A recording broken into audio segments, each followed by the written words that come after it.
Welcome to This Explainer. Today, we're diving straight into From the Cell to the Soul, the biology and philosophy of consciousness.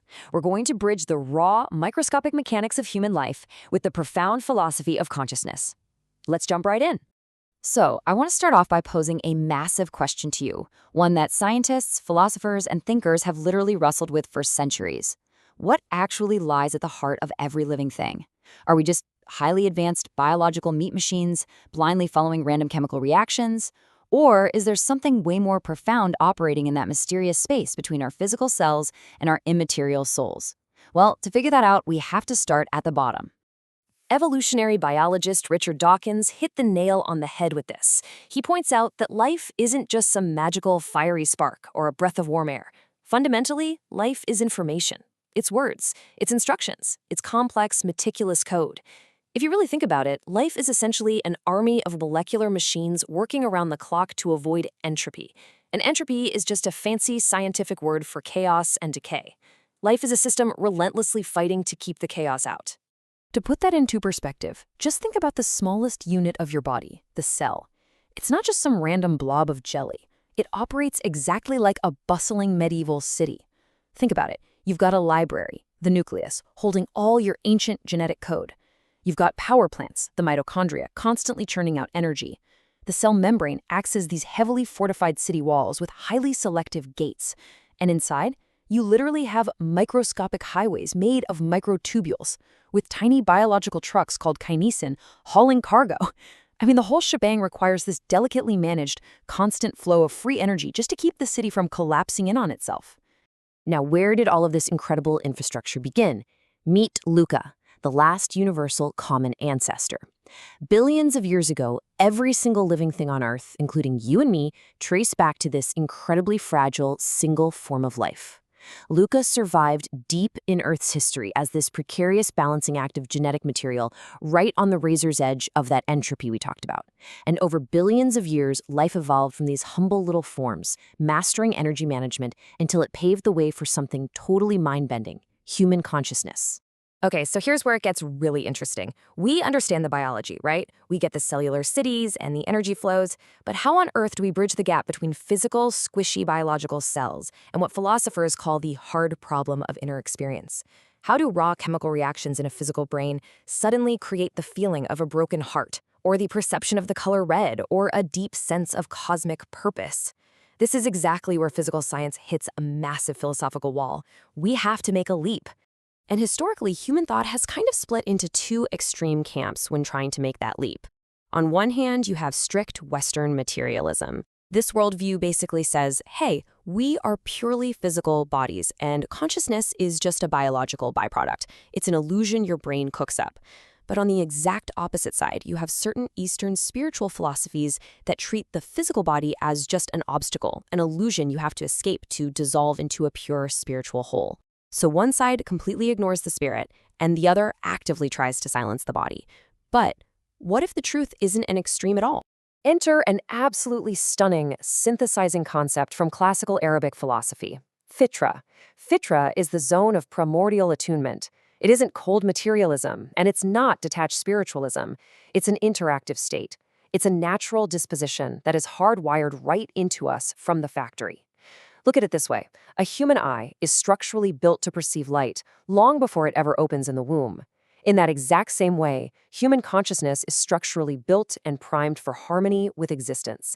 It's the very first bridge, or what is known in the tradition as a barsakh. And what's wild is that fitra isn't just a human thing. It scales across the whole universe. At the foundational level, we have cosmic fitra. This is the involuntary, natural harmony of the universe. Every atom, every spinning star, glorifies its source simply by existing exactly as it was made to. But then we level up to human fitra. This is our inborn disposition, but with a massive, game-changing upgrade: free will. We are born with this attunement, sure, but we actually have the choice to either cultivate it or suppress it. We get to choose our harmony. Which leads us to the core framework that ties this whole explainer together: the Barzakh theory. Now, a lot of times people translate Barzakh as just a barrier, but in this philosophy, it is an active, dynamic intermediary state between the physical and the spiritual. And this is absolutely crucial. A Barzakh is not just a watered-down compromise. It's an entirely new third state that is born from the interaction of two poles. It differs from the body and the spirit in kind, not just in degree. It's the literal space where matter and meaning finally touch. Let's map this out. Think of it like a portal matrix.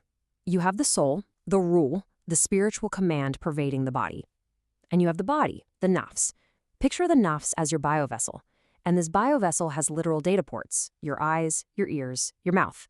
These are the portals where external inputs enter and exit. If they aren't perfectly managed, you get a system breach. But look at the bottom of the matrix, the intellect and the heart.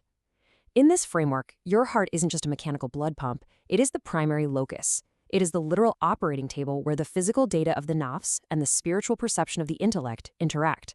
Human consciousness is a living nexus operating right there in the center of the matrix. The 14th century philosopher Ibn Taymiyyah described this precise active balance using the concept of wasatiyya. Now, that's often translated as moderation, but I really want to correct a common misconception here. Wasatiyya is not some timid middle ground. It's not a boring mathematical average.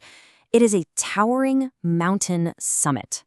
When you stand on the absolute peak of a mountain, you tower above the extremes on either side, and you have a clear, optimized vantage point of both the material realm and the spiritual realm. You aren't erasing the body, and you aren't dominating the spirit. You are optimizing the whole system. Take a look at this. Imagine a scene right out of a biopunk Medina, a striking neon green dome, surrounded by sleek silver palms dropping neon golden dates, all situated beside a digital, star-reflecting lake. It's visually stunning, right? This perfectly symbolizes the Barzakh. It represents the ultimate state of existence, what's called the unity of witnessing. It's the exact intersection where highly structured physical reality seamlessly meets the cosmic, spiritual realm. Your biovessel is completely present in the real world, but your spirit is fully witnessing the vastness of the cosmos. Okay, so this is all beautiful, high-level philosophy, but the real question is, so what?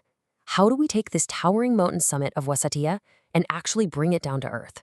How do we embody this portal matrix and unity of body and spirit in the nitty-gritty, stressful routines of our everyday lives? Because, let's be real, if it doesn't change how we live, it's just a fun theory. Well, let's look at the literal engineering of fasting and daily prayer as the ultimate behavioral proofs of this. Fasting is heavily focused on preserving the nafs, that bio-vessel. It directly manages those data ports by securing the three pillars of bodily integrity: blood, semen, and food. By abstaining from basic physical desires and worldly disputes, you actively silence the body's internal noise. You prevent system breaches. And what happens? You achieve this profound state of deep spiritual breathing. Then, you add the biological rhythm of prayer, standing, bowing, prostrating. The medieval city of yourselves is fully engaged, combined with deep humility. That is the unity of witnessing. Physical discipline and spiritual contemplation coming together to train a fully optimized human consciousness. And that brings us to our conclusion today. Fitra is the foundation. Barzakh is the scale. Wisdom is the fruit. You are born with that primordial attunement as your foundation. You use the Barzakh as your scale to carefully balance the material data ports and the spiritual heights. And the result? True, realized wisdom. So, I'm going to leave you with this final thought. In your own daily cycle, as you go about your life, how will you balance the bustling biological realities of your cells with the vast cosmic calling of your soul?